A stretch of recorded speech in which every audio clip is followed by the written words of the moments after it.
Apakah perlu dilakukan swab PCR ulang seandainya Anda sudah menyelesaikan isolasi? Jadi jangan terlalu dipusingkan city value, biarlah itu menjadi bagian kami, para dokter yang menilai untuk Anda. Nah, dalam menjalani isolasi mandiri, Anda juga harus perhatikan ya rumah sehat. Halo Sobat Iwa, apa kabar Anda dan keluarga? Semoga baik-baik saja, sehat selalu, dan yang pastinya sudah vaksin dong ya. Nah Sobat Iwa, setelah lebih dari 1 tahun pandemi COVID-19 bercokol di Indonesia, di bulan Juli 2021 kasus COVID kembali meningkat. Bahkan di Jakarta sempat menembus angka 10.903 penderita per 7 Juli 2021. Ketersediaan kamar-kamar di rumah sakit dan di Wisma Atlet nyaris habis. Untuk meringankan beban rumah sakit dan tenaga kesehatan, penderita dengan kondisi gejala ringan disarankan untuk melakukan isolasi mandiri atau isoman di rumah sendiri. Nah, apa aja sih yang harus disiapkan untuk melakukan isolasi mandiri? Dr. Marco Vidor, seorang health educator di Instagram @opname.fm, memberikan informasi sebagai berikut.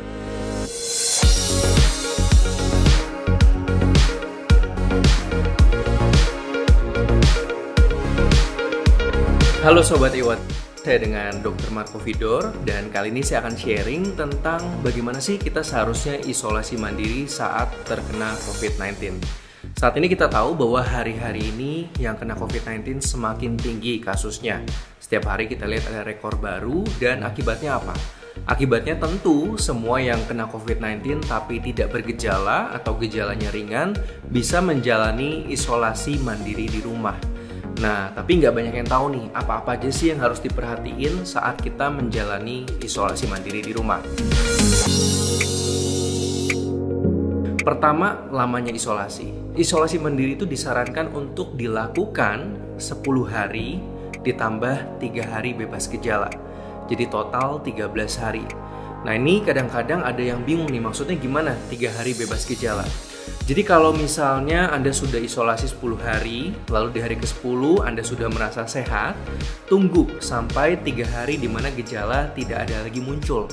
Gejala apa yang dimaksud? Yang dimaksud adalah gejala pernapasan, misalnya sesak napas, atau Anda mungkin masih demam. Nah, kalau misalnya Anda sudah menjalani isolasi 12 hari, tapi di hari ke-12 ini masih ada gejala misalnya, nah itu Anda belum bisa keluar dari isolasi. Jadi Anda bisa keluar dari isolasi ketika sudah bebas 3 hari dari gejala demam maupun sesak napas. Itu yang pertama. Yang kedua, apakah perlu dilakukan swab PCR ulang seandainya Anda sudah menyelesaikan isolasi? Jawabannya adalah tidak perlu. Kenapa? Karena swab PCR tidak bisa membedakan mana virus yang masih aktif untuk menginfeksi tubuh kita dan mana yang merupakan bangkai atau sisa-sisa virus yang sudah mati. Nah, virus-virus yang sudah mati ini tetap bisa terdeteksi di swab PCR.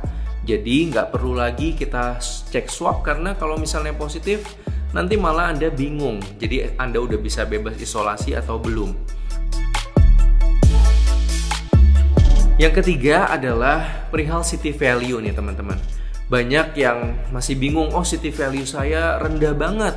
Apakah ini artinya COVID-19 yang saya derita lebih berat dibandingkan yang city value-nya lebih tinggi? Dan apakah saya harus menunggu sampai city value saya normal di atas 40 misalnya? Nah, itu juga tidak seperti itu teman-teman. Jadi city value adalah cyclic threshold yang merupakan menandakan dalam pemeriksaan swab berapa banyak sih virus yang memang ditemukan dalam sampel yang waktu itu diambil. Jadi, kalau sampel virus yang didapatkan tinggi, itu memang city value-nya akan cenderung rendah. Oke, tapi bukan berarti kalau city value Anda rendah, berarti COVID-19 Anda pasti jadi berat. Tidak, karena banyak faktor yang membuat COVID-19 yang diderita orang bisa menjadi berat. Oke, jadi bukan itu, ya, city value tidak menandakan itu. Dan bagaimana teknik pengambilan swabnya, apakah ada faktor error dalam pemeriksaan PCR, itu juga mempengaruhi nilai city value tadi. Jadi jangan terlalu dipusingkan city value, biarlah itu menjadi bagian kami, para dokter yang menilai untuk Anda. Nah, dalam menjalani isolasi mandiri, kalau Anda tinggal di rumah lebih dari 1 orang, pastikan Anda sebisa mungkin, kalau mungkin, ada di lantai yang berbeda misalnya dengan orang rumah yang lain. Tapi jika tidak memungkinkan, paling tidak Anda ada di kamar dan Anda seorang diri. Dan kalau bisa, gunakan kamar yang ada kamar mandi dalamnya. Jadi Anda tidak perlu sama sekali keluar kamar. Nanti makanan dan minuman bisa dihantar dari luar kamar ke dalam dan Anda tinggal ambil aja. Nah, itulah lokasi isolasi mandiri yang ideal bagi Anda yang menjalani isolasi mandiri. Jangan sampai juga ketika Anda menjalani isolasi dan ada orang lain di rumah, orang lain malah terkena infeksinya karena proses isolasi tadi misalnya masih bercampur nih dengan orang rumah yang lain. Nah, bagaimana kalau rumah saya nggak ideal untuk melakukan isolasi yang benar-benar terpisah dari orang lain ini? Ya, sebisa mungkin kalau memang lokasi rumah Anda tidak ideal, lakukan isolasi di luar rumah. Misalnya cari tempat kos atau tempat penginapan yang memang diperuntukkan untuk isolasi mandiri COVID-19. Oke, dalam menjalani isolasi mandiri, pastikan juga Anda tidak sembarangan konsumsi obat. Ya, walaupun Anda ada di rumah, tetap komunikasikan dengan dokter tentang obat-obat apa aja yang harus saya minum. Jangan sembarangan konsumsi obat yang Anda temukan di broadcast WhatsApp group mungkin. Karena kita tahu teman-teman bahwa tidak setiap obat itu bisa diberikan pada semua orang dipukul rata, ya nggak bisa. Orang per orang, ya kita pakai baju aja ada ukurannya masing-masing. Apalagi obat-obatan, yang jelas kita tahu ada indikasi, ada efek sampingnya. Nah, setelah semua ini Anda lakukan, Anda juga perlu pantau teman-teman kalau Anda mengalami pemberatan gejala dari COVID-19. Kalau Anda mengalami sesak napas atau saturasi Anda 94% atau lebih rendah, Anda harus tahu kapan Anda harus berangkat ke rumah sakit. Oke, jadi ada waktunya Anda sudah tidak bisa lagi menjalani isolasi mandiri di rumah dan harus berangkat ke rumah sakit untuk mendapatkan perawatan yang lebih intensif tentunya. Itu tadi beberapa hal dari Dr. Marco yang perlu diperhatikan saat isolasi mandiri. Nah, buat Sobat Iwa yang bisa isoman di rumah, ada kriteria rumah sehat yang penting untuk kita ikuti dan masih dari Dr. Marco Vidor. Nah, dalam menjalani isolasi mandiri Anda juga harus perhatikan ya rumah sehat. Apa aja tuh yang harus diperhatikan? Perhatikan bahwa ventilasi udara harus baik di dalam rumah. Itu penting. Kita juga tahu bahwa sekarang ini ngetren banget banyak orang pakai yang namanya air purifier di dalam rumah. Nah, kalau Anda bisa beli itu, silahkan. Itu memang baik untuk membantu memfilter udara yang sehari-hari kita hembus dan hirup dalam pernapasan kita.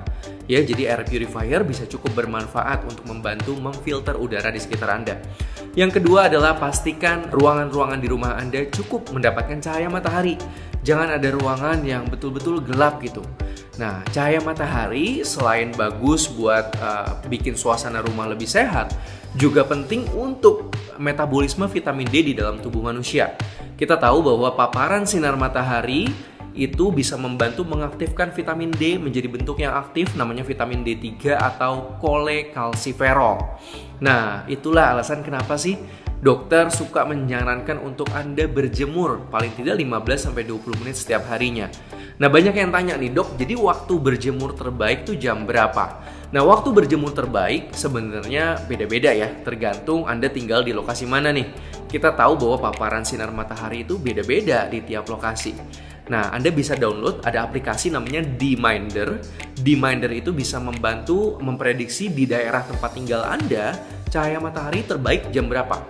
Oke, aplikasi itu berguna banget menurut saya. Tapi kalaupun Anda nggak mau download aplikasi itu, secara general aja, ya paparan sinar matahari itu baik di jam 10 sampai jam 12 siang. Di mana matahari sedang tinggi letaknya, jadi kadar ultraviolet B, UVB, itu tinggi. Jadi kita nggak perlu waktu yang lebih lama untuk berjemur. Nah, itu tadi tips tentang berjemur. Jadi jangan malas berjemur ya guys. Sebagai tambahan, ini info rumah sehat menurut seorang arsitek Bapak Michael Teja. Yang pertama, jangan ada ruangan yang gelap, usahakan cahaya bisa masuk ke setiap sudut rumah. Yang kedua, tidak ada ruangan yang tanpa ventilasi. Usahakan besaran jendela sebanding dengan luasan dan volume ruangan. Seenggaknya besaran bukaan atau jendela 50% luas dinding. Yang ketiga, sehabis bangun tidur, spray dan selimut dikebut-kebut biar nggak ada debu. Dan yang keempat, sistem pembuangan sampah jangan dibiarkan lebih dari 8 jam. Usahakan sudah dibuang dengan masuk kantong dan diikat. Yang kelima, cara pencucian baju direndam deterjen untuk mematikan kuman. Dan yang keenam, area jemur sebaiknya yang ada udara mengalir dan terkena sinar matahari. Oke, demikian tips dari saya Dr. Marco. Teman-teman bisa dapat informasi lebih banyak dari Instagram @opname.fm atau akun TikTok saya @drkopi. Salam sehat semuanya. Nah Sobat Iwa, semoga info rumah sehat untuk para isoman tadi bermanfaat untuk kamu ya. Jangan lupa untuk subscribe, like, dan share jika info tadi dirasa perlu diketahui oleh teman atau kerabat kamu. Salam sehat, tetap semangat, dan saksikan terus konten-konten bermanfaat dari Iwa TV. Iwa TV The Pilot, simply inspiring.